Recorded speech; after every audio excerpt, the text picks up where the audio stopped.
Voter হতে নিবন্ধন প্রক্রিয়া সম্পন্ন করেছেন বিএনপির ভারপ্রাপ্ত চেয়ারম্যান তারেক রহমান। শনিবার রাজধানীর আগারগাঁওয়ে নির্বাচন ভবনে গিয়ে ঢাকা ১৭ আসনের ১৯ নম্বর ওয়ার্ডে ভোটার হতে ফর্ম পূরণ করেন তিনি। এদিকে এসি সচিব আক্তার আহমেদ জানিয়েছেন, তারেক রহমান এবং তার মেয়ে জাইমা রহমানের ভোটার হওয়ার নথি উপস্থাপন করা হবে রোববারের বৈঠকে। ইসমাইল হোসেন জুয়েলের রিপোর্টে আরও বিস্তারিত।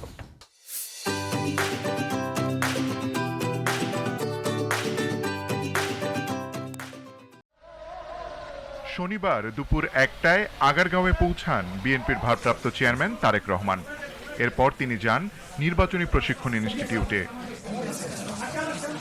ভোটার নিবন্ধন প্রক্রিয়ার অংশ হিসেবে প্রথমে ফর্ম পূরণ করেন তারেক রহমান, এরপর তোলেন ছবি। পরে তিনি আঙুলের ছাপ, আইরিশের প্রতিচ্ছবি এবং বায়োমেট্রিক তথ্য দেন। এর মধ্য দিয়ে এনআইডি নিবন্ধন প্রক্রিয়া শেষ করেন বিএনপির ভারপ্রাপ্ত চেয়ারম্যান।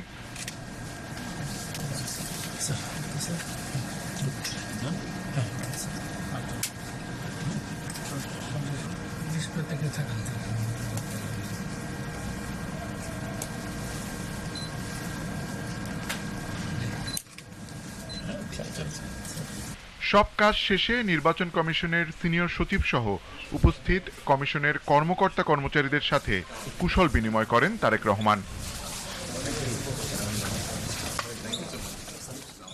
পরে নির্বাচন ভবনে সাংবাদিকদের ইসির সিনিয়র সচিব আক্তার আহমেদ জানান, তারেক রহমান ভোটার হওয়ার আনুষ্ঠানিকতা সেরেছেন, তবে তার ভোটার তালিকায় অন্তর্ভুক্ত হওয়ার বিষয়ে রোববার নির্বাচন কমিশনে উপস্থাপন করার মাধ্যমে সিদ্ধান্ত নেওয়া হবে। জনাব তারেক রহমান, ভারপ্রাপ্ত চেয়ারম্যান বিএনপি, এবং ওনার মেয়ে জাইমা রহমান ওই ফর্ম ফিল আপ করে ওনাদের ছবি তুলেছেন, বায়োমেট্রিক্স দিয়েছেন এবং দিয়ে ওনারা আবেদন করেছেন যে ওনাদেরকে যেন ভোটার তালিকায় অন্তর্ভুক্ত করা হয়। এখন আগামীকাল কমিশনে এটা পেশ করা হবে। কমিশনের সিদ্ধান্তের পরে ওনাদেরকে ভোটার তালিকায় অন্তর্ভুক্তি।